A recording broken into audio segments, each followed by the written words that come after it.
Welcome to Another News. I'm Jeff Brady. In researching for one of the 4 shows about the 1948 Aztec UFO Crash Retrieval event in New Mexico, I found the audio of oil businessman Silas Newton describing what a scientist told him about this extraordinary event. Silas is also a geophysicist, and he brought this information about the Aztec UFO event to journalist Frank Scully. And to this day, articles are coughed up by reporters writing the same tired, scripted debunking screed. To this day, it's been going on that long. The intentional confusion propagated around this 1948 case might be considered a success in terms of keeping it out of general awareness. The Aztec UFO event was chronicled in Frank Scully's 1950 book titled Behind the Flying Saucers. It was followed by a relentless effort launched by the intelligence underworld to discredit the author's sources. Eventually, the Aztec UFO incident faded from the public front burner. The story was revived when William Steinman and Wendelle published the book titled UFO Crash at Aztec, A Well-Kept Secret. That was back in 1986. However, with this book brought a revival of more debunking, threats, and interference. Very shortly, we'll hear from Silas Newton, but in another example of catching a glimpse behind the curtain, we hear part of a presentation from Phil Schneider. As many already know, he was a U.S. government geologist and engineer. He worked in the construction of deep underground military bases. Investigations into his death reveal he was strangled in his motel room or apartment. In his many presentations, Phil disclosed astonishing accounts of what he witnessed while working on underground bases. We hear some key parts of that presentation in the second part of the hour. We go now to hear this rarely heard description of the Aztec UFO event by Silas Newton. In the summer of 1949, while engaged in magnetic research in the Mojave Desert in California, I was driving one day with one of my associates who happens to be rated the top magnetic scientist of the United States. In conversation with this gentleman, I had occasion to mention a report about flying saucers. I said, "Doctor, do you happen to know anything about them?" His answer was startling. He said to me, "I thought about you last week when I came down from Denver to Phoenix. When I passed Aztec, New Mexico, I said to my wife, I wish Si was here because I would take him out and show him where the first flying saucer landed in the United States." I said, "Doctor, do you mean to tell me that one of these ships landed and that the American people don't know anything about it?" He said, 2 telescopes saw this flying saucer, or an unidentified ship, and they watched its position on the telescope and estimated approximately where it would land. Within 2 to 3 hours after the landing, Air Force officials reached the flying field at Durango and took off in their search for this object. When they found it, it was in a very rocky, high plateau territory about 16 miles east of Aztec, New Mexico. They immediately threw a guard around it, and about 7 of our magnetic group of scientists were called in to examine this strange ship. When we arrived on the ground, we decided that the best thing to do was not to touch it or try to get into it. We studied the ship from a distance for a matter of 2 days. We even went so far as to bombard the ship with cosmic rays, with an idea that if there was any danger to be developed, we wanted to find it out, if possible, before examining the ship at close quarters. Finally, we decided that it was probably safe, as nothing had happened or transpired inside the ship to indicate that there was life therein, and we began a closer examination. Apparently, there was no door to what unquestionably was the cabin.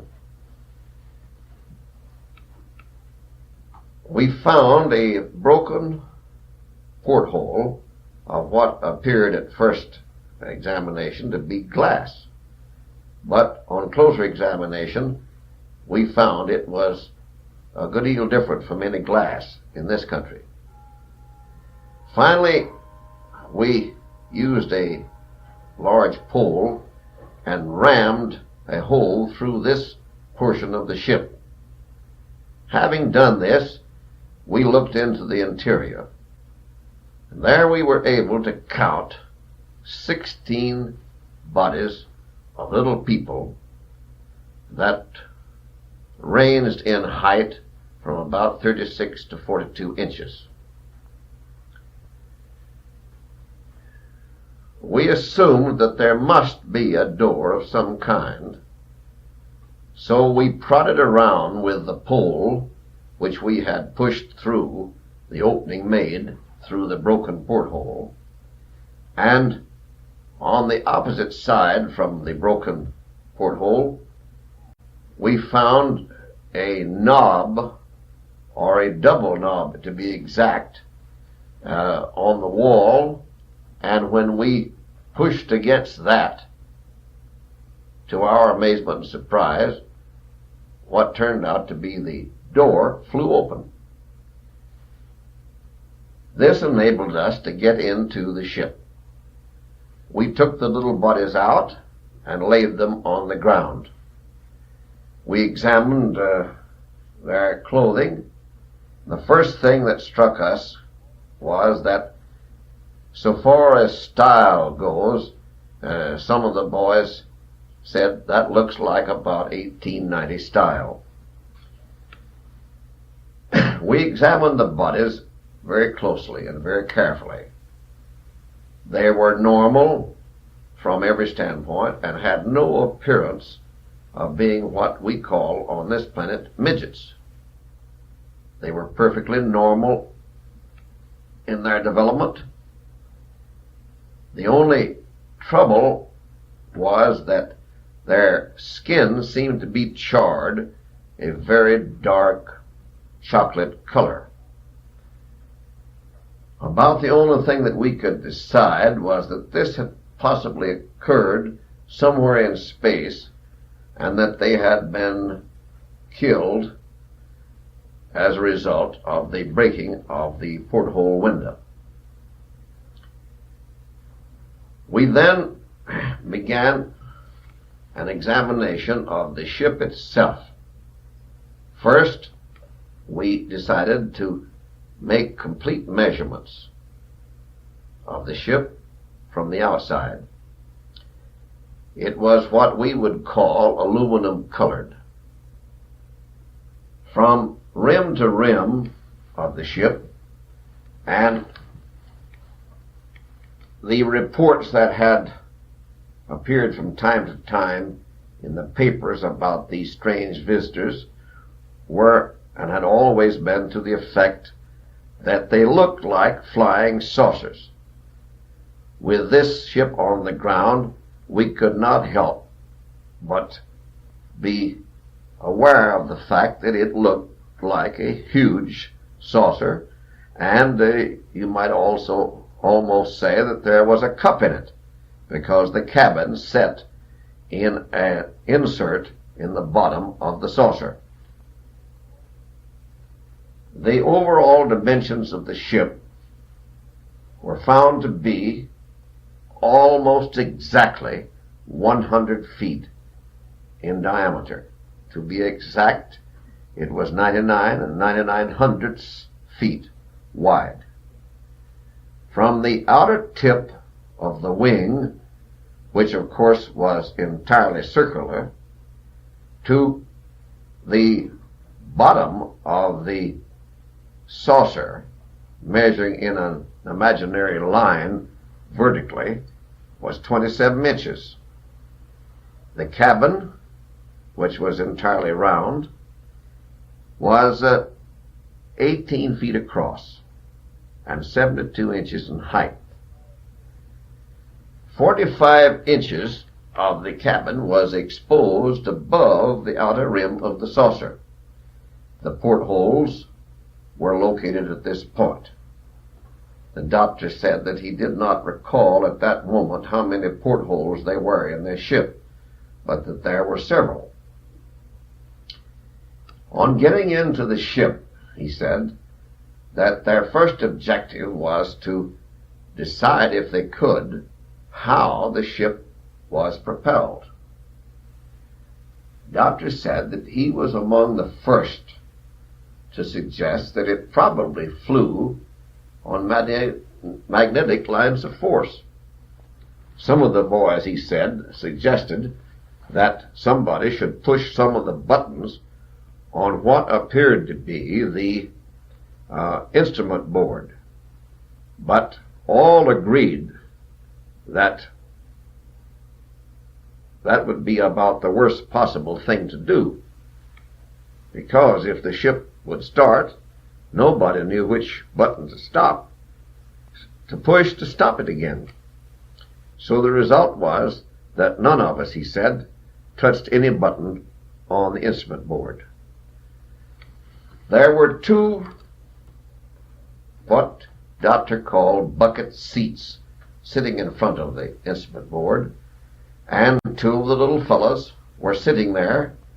They had fallen over face down on the instrument board.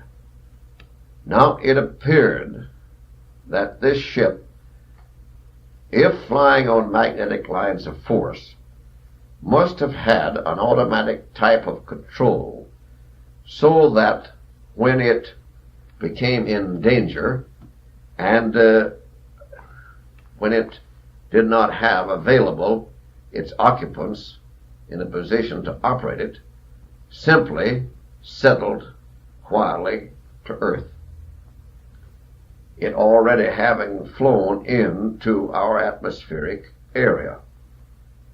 Now, none of us could arrive at any conclusion as to when or how this window had broken, or at what possible point in space could these occupants have been killed.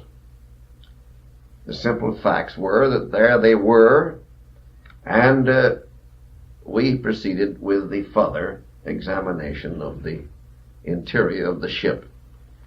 We found some pamphlets or booklets which in all probability dealt with navigation problems. However, we were unable to decipher any of the writing which we judged to be a pictorial type of writing. And all of these booklets were turned over to certain officials of the Air Force, who in turn reported that they were going to have them placed in the hands of men experienced in translating work of this kind. I asked the doctor immediately if he had heard of any success. He said at the latest report there had been no headway made of any kind in working out a translation of the written subject matter of the booklets. He said there were not any maps, and he said so far as they could determine, there was not an instrument of destruction or any kind of firearms as we know them inside the ship. In studying the matter, Doctor pointed out to me that this, of course, was entirely unnecessary, because if the ship was operated magnetically, it unquestionably had the means by which it could demagnetize any object in its path, and thereby disintegrate such an object. This, of course, would be possible both as to human beings on this earth, or, for that matter, any form of matter which they came in contact with on this planet. Well, I said, Doctor, what do you make of this whole thing? Where do you think these ships come from? He said, well, of course we don't know. But, he said, our best thought at the moment is that it's entirely possible that they have flown here from the planet Venus. I asked him why they had decided this. Well, he said, in all the latest research regarding the possibility of life on other planets, it was fairly well agreed among quite a school of thought in astronomical research that the planet Venus could in all possibility sustain life, and that it was much more likely that there was human habitation on the planet Venus than on the planet Mars. Dr. Eaton went so far to say that if there were any human beings on the planet Mars, they would probably be 3 or 4 times as large as human beings on this planet. And since these people range in height from about 36 to 42 inches, that of course ruled out, in their judgment, Mars.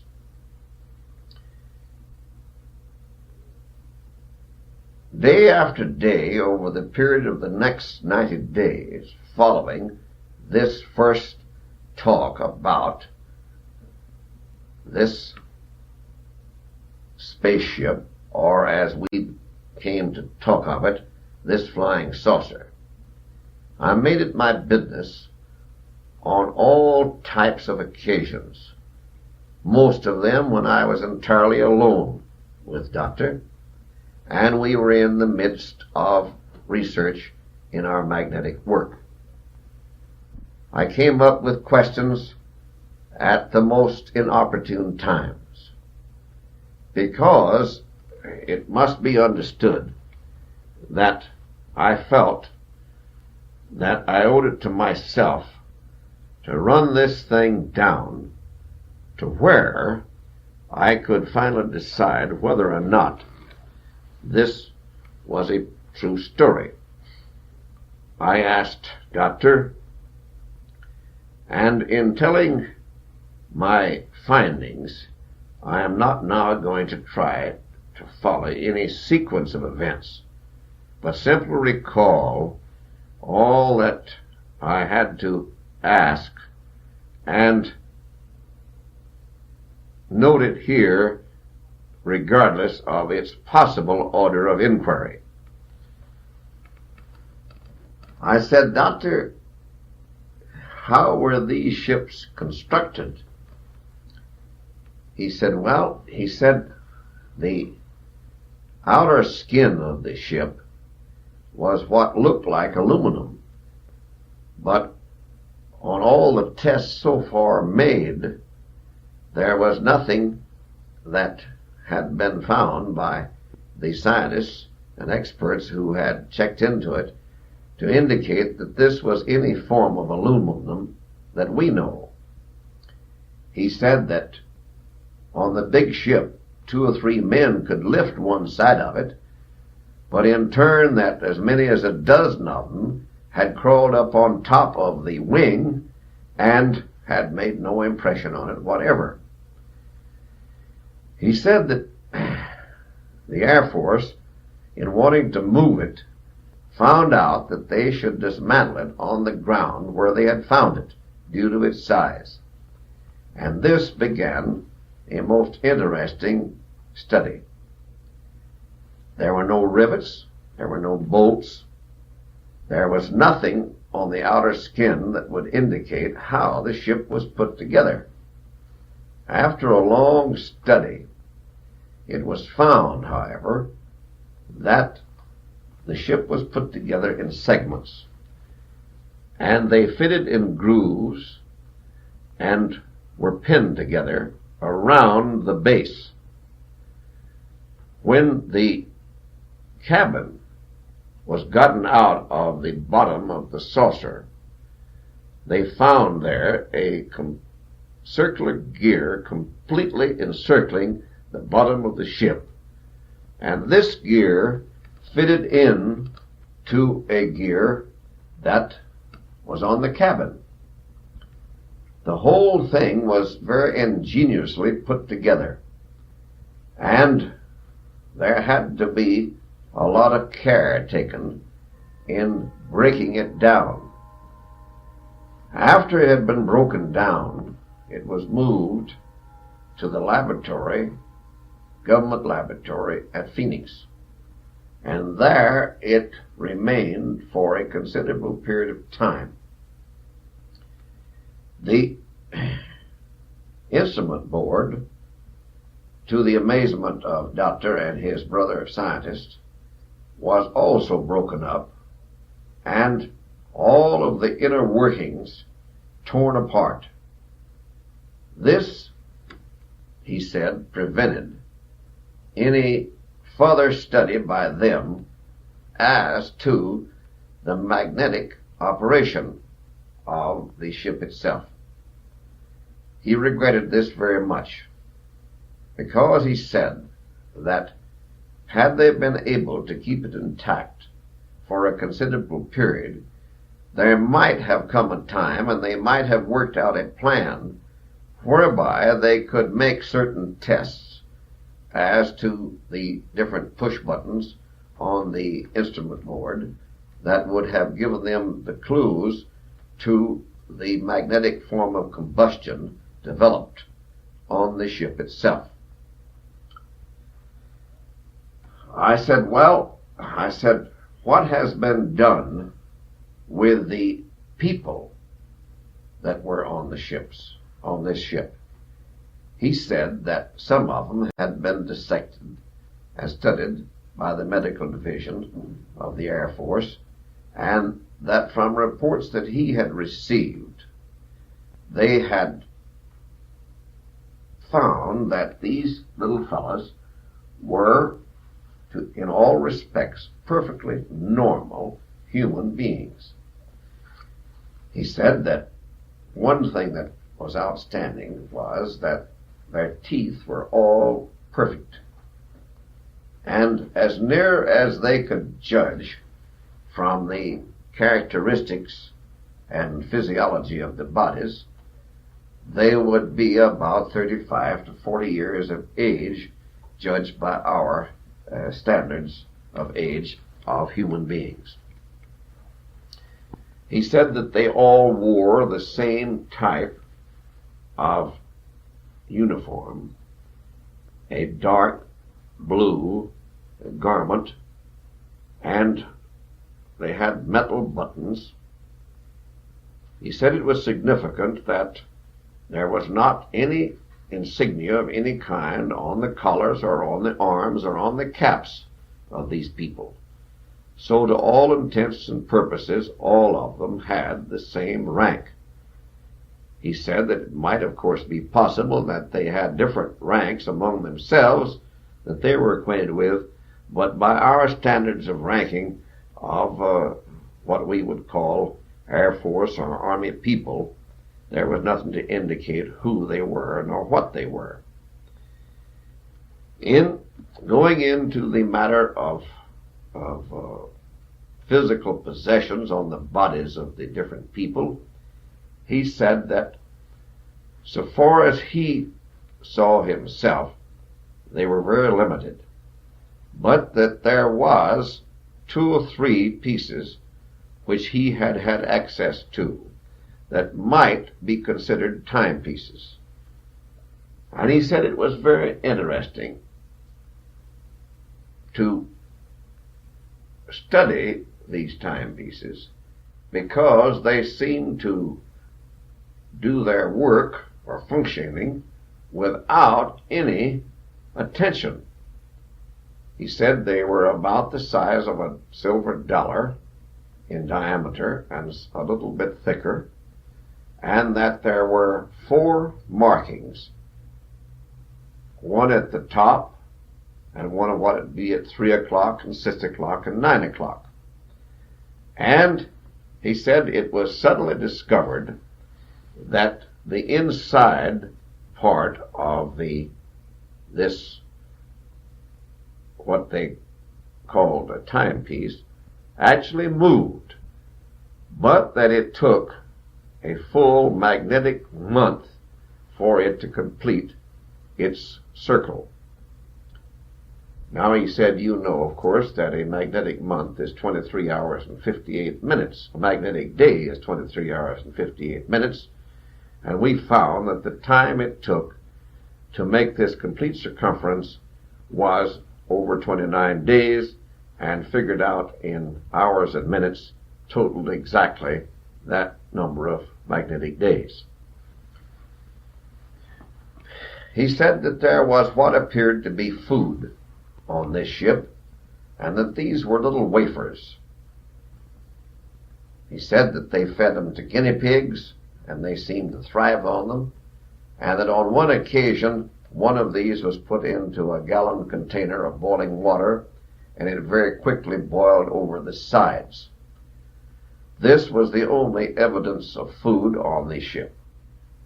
He said there were 2 containers on the ship that contained water, and on checking this water, they found it to be normal in all respects to our water, except it was about twice as heavy. Doctor recalled to me that there was a water in Norway that was about the weight of this water. As I stated a while ago, I continued to ask questions, and to my surprise, Doctor said, I want you to see these ships. And I said, do you mean ships? And he said, oh yes. He said, we have 3 of them. In fact, another ship landed near one of the proving grounds in Arizona, and when we got to it, the door was open on this ship, and on looking into it, there were 16 people in it also, and it was evident that they had not been dead more than 2 or 3 hours.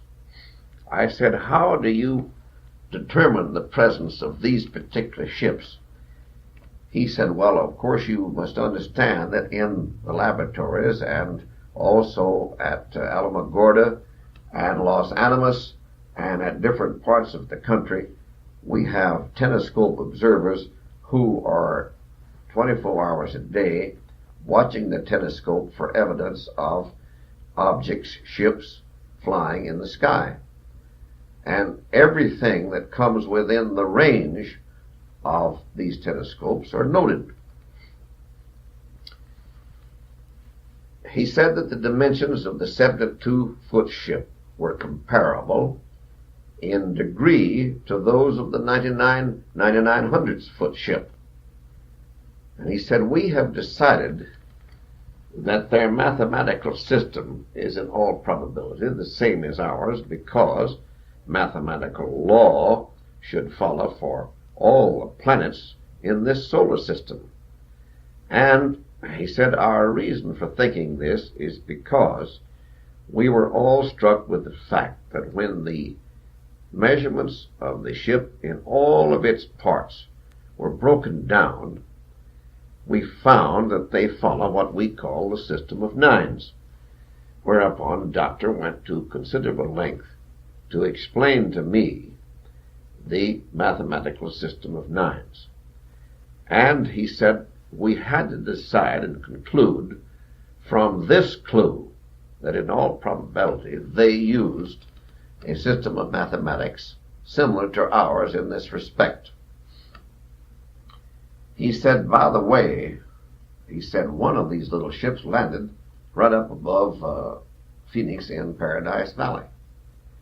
And he said we got out to it in a hurry, and actually one of the little men was about half out of the escape door, or hatch, as Doctor called it, and he was dead. The other little fellow, there only being 2 people on this ship, was sitting in his seat at the control board. This ship was 36 feet in diameter, and the size of the cabin and all the rest of the dimensions balanced out on the same system of nines that had been found in the other ships.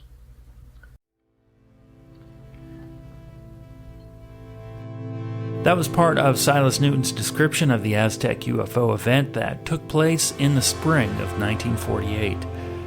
Now for the wild ride, we hear part of a presentation by geologist and engineer Phil Schneider at the 1995 Preparedness Expo. Among many extraordinary claims, you'll hear him make a dire prediction for 2029, very close to the well-known target year of 2030. Let's have a listen. You're in for a treat. Phil Schneider has 17 years experience working in the government black projects. He carried a level 3 security clearance.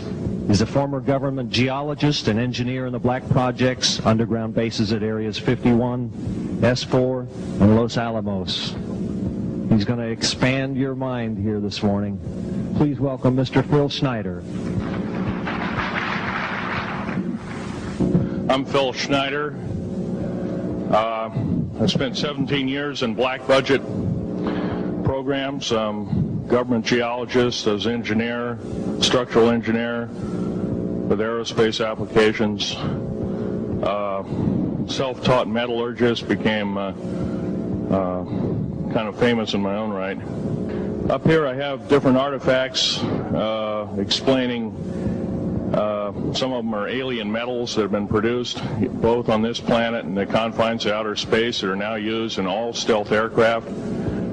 All stealth aircraft, for instance, all black jets, what you're seeing of black helicopters and the like, the skins and the coatings and the residues that are used predominantly in the aircraft themselves, in the airframes and the rotor blades and the fans, and in some cases in submarines, special titanium hulls, in the Phoenix class submarines now.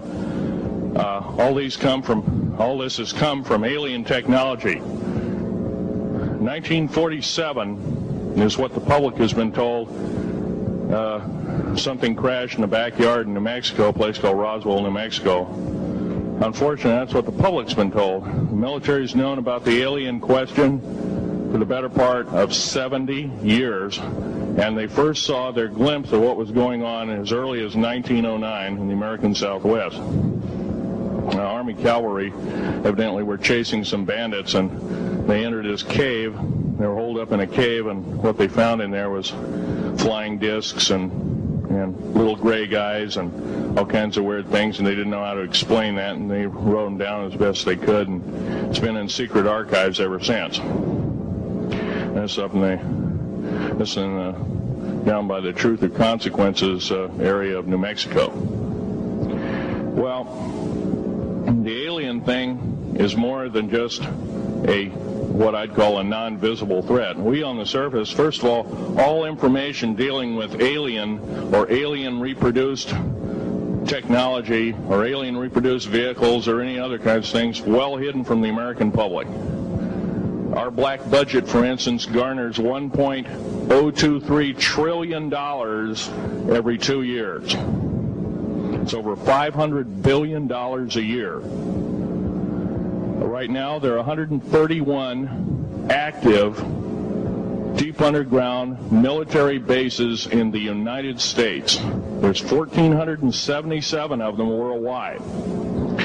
Each one has an average cost of $17 to $19 billion. Each one is built in the site. It used to be it'd take a year to 2 years to build each one, and now they're capable of building a couple of them a year with sophisticated methods. My colleague Al Bielek has actually been on some of the high-speed railways, the magneto-leviton trains that connect all the deep underground military bases within the United States. He's been on a Mach 2 train and floats off of a single rail at a 3/4 of an inch off the rail, and is what you'd call high tech. We have nothing like this on the surface. The public basically has been totally lied to. We're considered stupid or even moronic in some cases. It's got to stop. If we're going to gain our country back, we must, and I repeat, must we must instill in our public officials, anybody that goes and does public service, they must tell us the truth. If they cannot do this, then they must be impeached, or they must be removed from office. If this cannot occur, if the truth cannot totally come out, there are reasons for secrecy, for instance, but if the truth cannot totally come out, what's the use in us having anything called freedom? Okay, now I have pictures here that I'm going to show you during the break and artifacts, and I ask you to kind of look at them but not handle them. I have actual crashed retrieval metal from Roswell, New Mexico. It was given to me when I was 14 years old. For instance, I've got other things. I've got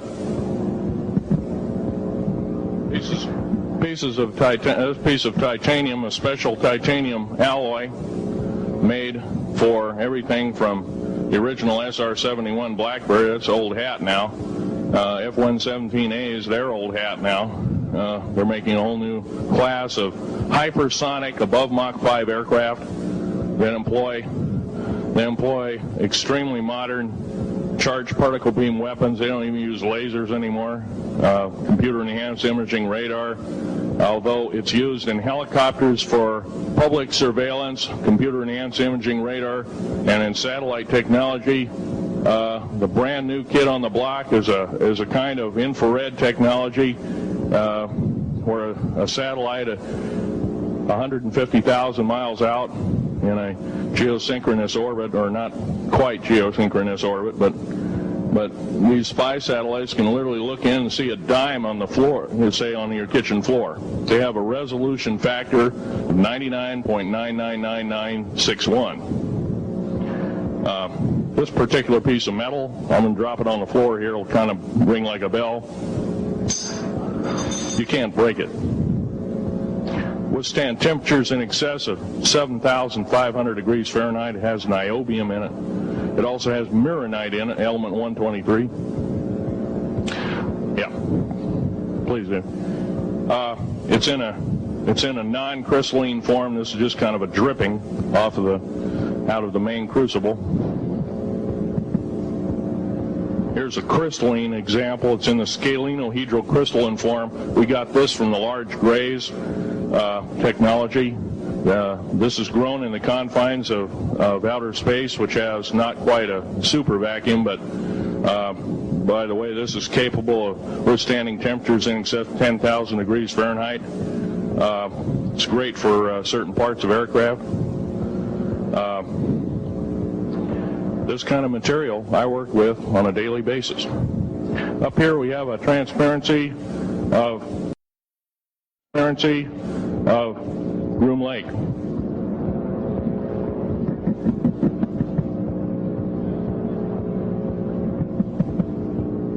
Groom Lake is where the infamous Area 51, S4, S2, a CIA base, it was originally a bombing range, a nuclear test site. It was later become the most secret base in the United States. It employs over 18,000 workers who work in shifts of 12 hours at a whack. Most of them working to cover a darkness, like us. We built 9 underground military bases there, each with an average capacity capable of basically a city underground, roughly 4.25 cubic miles hollowed out underground. They have boring machines, for instance. They don't bore. They literally vitrify and melt the rock, deflagrate the rock. It's a very sophisticated laser melting and deflagrating system. It reduces the rock to a powder and then melts the remaining rock as a coating on the inside of the base, so you don't have to use gunite cements and other kinds of things like that. That's all old hat now.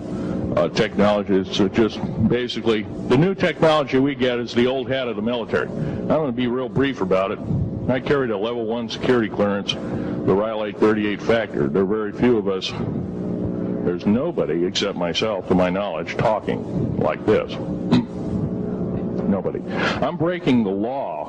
I'm breaking world as well as federal law, coming out and even talking about this to a group of people. I love my country more than I love my life. 2 weeks ago, I was shot in the shoulder.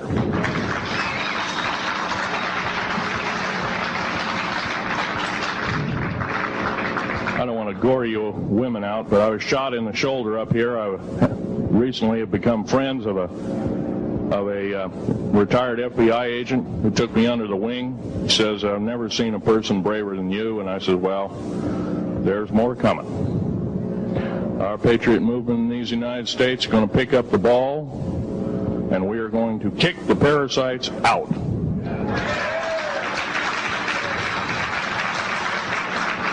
First of all, George Washington and Thomas Jefferson, a few other founding fathers, Patrick Henry to mention a few, all had visions that these United States is going to live 700 years from where they were standing, and that was somewhere around the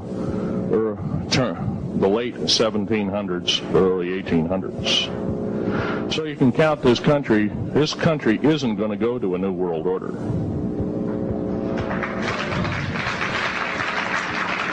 I believe firmly in constitutional law. I'm not very well skilled in it, and that's my embarrassment. But I'm going to be real blunt about it. The government that is now instilled in ruling over us are ruling as we're serfs and they're the kings and queens. Now, that's a feudal system. That isn't even a democracy. We are now being ruled by an autocracy and a technocracy. In other words, technical knowledge as rules as king, with a feudal-type system. Feudal systems haven't been used in the last 350 years, and they're coming back like gangbusters. If we are complacent, if we do not speak out in droves, and I'm not just talking about me, I'm talking about a bunch of us getting together and getting on this stump and loving our country more than we love our lives, getting on, some of us are going to get killed. I almost got killed a couple of weeks ago. Hadn't been for an FBI, a retired FBI man who risked his life, his career, everything, put it all on the line, and he didn't know me from Adam. A week prior to that, he listened to one of my tapes I gave up in Post Falls, Idaho, and I'm going to be very blunt about. He said that we need a lot more of you, but unfortunately we're not getting anybody. Well, I was involved in something very controversial, almost totally unbelievable to most of you. Some of you are religious people. I think all religions have a time and a place, and they definitely have a place in America. Now, another thing I want to reach to you is that during the unbelievable part, I was involved in building another base inside of Dulce, New Mexico, which is Los Alamos Laboratory. It's a biological laboratory. On the southwest part of the Archuleta Mesa, we built an underground facility, a better part of 3 cubic miles hollowed out underground. Then to the southwest of that, we were in the process of the early stages of building. We drilled 4 large tunnel-like holes. Some of them ran 2.5 miles under the surface. Number of the original wells or drilling machines that were used were at the rate of 2 miles a day. It was fairly rapid. The equipment kept coming up broken. So we wanted to go down, we wanted to send somebody down there, a human observer, or human observers in this case, to find out what was going on. Well, to our total surprise, first of all, the government knew all about it. They didn't tell anybody. When I saw Green Beret and Black Beret people encamped inside of our geologist camp, I knew something was up, the gig was up. First of all, I knew all about the alien agenda. I'll explain that in a few minutes. The large alien grays had been encamped there for as best as believed possible about 400 or 500 years. Had been one of their internal bases. And we drilled holes right on top of it. All the stinking air, all the black sooty air came right out as soon as the first hole was sunk, and all this soot came up, and well, that's when all the hell broke loose, really, all started. Anyway, after we drilled all 4 holes, it took about 2 days to drill all 4 of them. And when you build an underground base, you drill 4 basic holes, and then you build called stopes or cross-member holes across, and then you use blasting equipment, special blasting equipment by the analyzation of the rock formation, and you literally blast out or tunnel out or deflagrate or melt rock out to build the large rooms that are required for this underground base. Well, in this process, I was lowered down the basket of one of these holes, and about from me to this elderly woman here in the front was sitting a 7-foot-tall alien gray. The stench was worse than the worst garbage can you can imagine.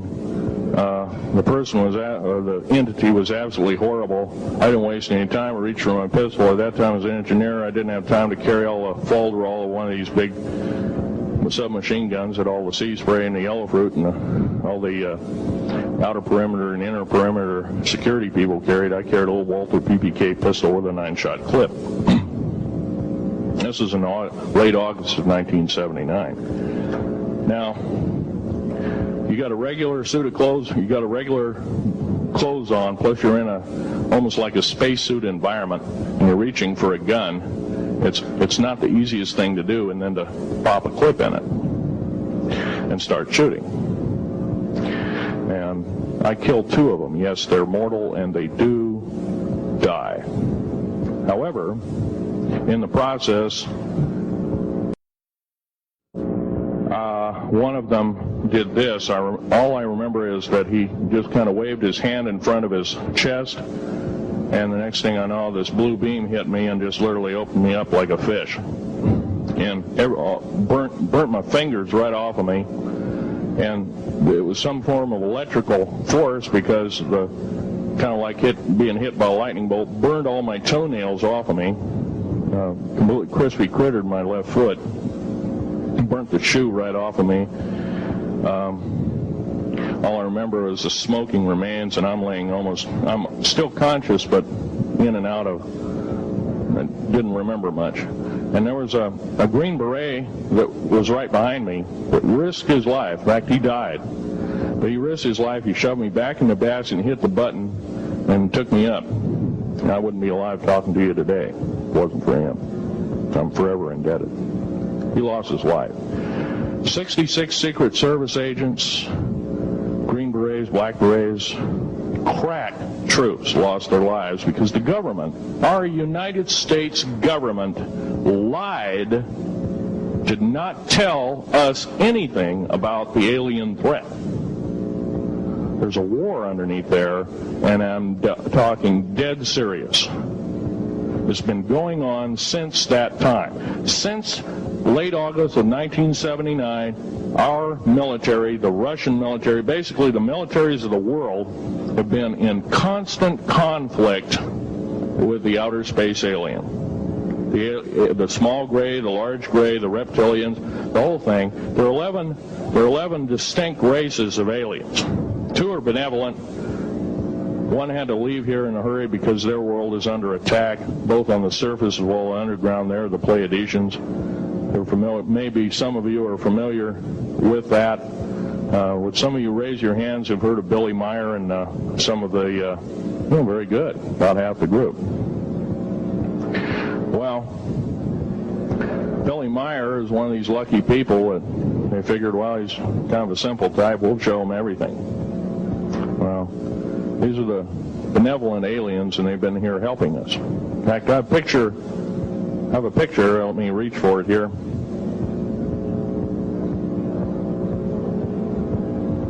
I have a picture of one of the aliens been working for the United States Pentagon for the last 58 years. His name is Val Valiant 4. He's right here. There's my father in the background. This whole place, the ready room of the USS Eldridge, Al Bielek has probably explained, or maybe even shown you this picture. There's a list of some of the notable people in it. They're all the atomic bomb scientists of the day, all the time variant experimentalists of the day, all the top physicists of that particular day. This was in August of 1943. Now this guy has not changed one iota in 58 years. Started work, he came here, crashed here or whatever, whether he's under duress or not. He started work for our U.S. Navy and military operations in 1937, either 37 or 38 is what I've been told. So it's for 58 years, this man's been employed, probably under duress. If you don't do as we say, we're just going to use you for alien bait or something, I don't know. But anyway, he basically hasn't changed. He lives for 490 years, is what he says his lifespan is. Now, he is supposedly a semi-benevolent, he's a human-looking type person. He has 6 fingers and 6 toes, and he's got one oversized heart, 1 lung, giant lung. His blood vessels are bigger. He's got copper oxide for blood, similar to an octopus. His brain capacity, 300 centimeters greater than ours. He has a thinking capacity, IQ, if you were to measure it, be totally off the scale, it'd be about a 1200 IQ. He speaks 100 languages fluently, alien as well as others. He's a remarkable person. I had a chance to meet him one time. Now, I'm going to casually mention to you something that's very scary indeed, and tell you what the alien agenda is. And it's going to sound very familiar. The alien agenda is the complete takeover of this planet, the killing off of 5, 6 to 7/8 of the world's population by the year 2029. The U.S. military has known about this for 45 years. They've told no one. As far as I know, I'm the only person standing before a crowd talking about the alien agenda, secretively. Okay. Back in 1954, I'll give you a quick overview. There was the created 1954 treaty where Eisenhower signed a pact with the known alien species of the time. There were 3 at the time. And said that we're going to deal in high technology, but you can take a few head of cattle and a few human beings and you can experiment on them. It's unthinkable. It's stuff straight out of the Nazi death camps, and I'm kidding you not, it's plain BS, and it's got to stop. Now, the created 1954 treaty would have been violated. After the great firefight, the alien-human war, I am the only living survivor talking about it worldwide at all. Only one. The other 2 are in nursing homes in Canada, and the Canadian government refuses to allow any U.S. people, including myself, to talk to them. because they are afraid of kidnapping. Probably the reason I got shot to pieces and 11 attempts on my life is I am a direct threat to the entire system. The New World Order, the alien agenda is one and the same. It's world takeover and the decimation of the population of this planet. Now, I'm going to tell you something a little bit different about the alien species. The bad news ones, there are 9 races of alien populations. To look at a human being as a bag of food. They're not cannibals. They don't eat the flesh and the bones and all that kind of stuff. They use the glandular secretions of animals and human beings as a mixture of the vitamins for their food. They get high off of our adrenal gland substances called adrenal chrome. It's something like cocaine to them. Now, what can we do about it? Right now, if we do nothing, we can do nothing about it, and it will continue to go on. Basically, we'll be led in the dark, and you'll keep seeing more and more people disappear. Right now, there's 100,000 children totally unaccountable through FBI archives, cannot be traced anywhere. They haven't been murdered. Nobody's ever seen them. I think they're hauled underneath in some of these bases, and they are summarily done away with, and they are literally eaten. Now, that is a scary thing indeed. And I'm not asking you to believe me in toto. I am asking you to seriously do enough homework that you can go out in through the public record, through the congressional records, find out who's voting for what, and go from there.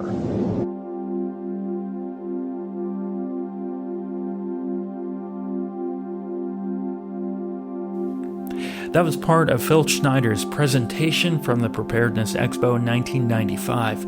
Remember the interview on this show with Dr. Nicholas Corin. He pointed out how alien implant extractor Dr. Roger Lear's observations of the self-assembling nanocircuitry are very similar to the nanotech discovered in the engineered pandemic injections.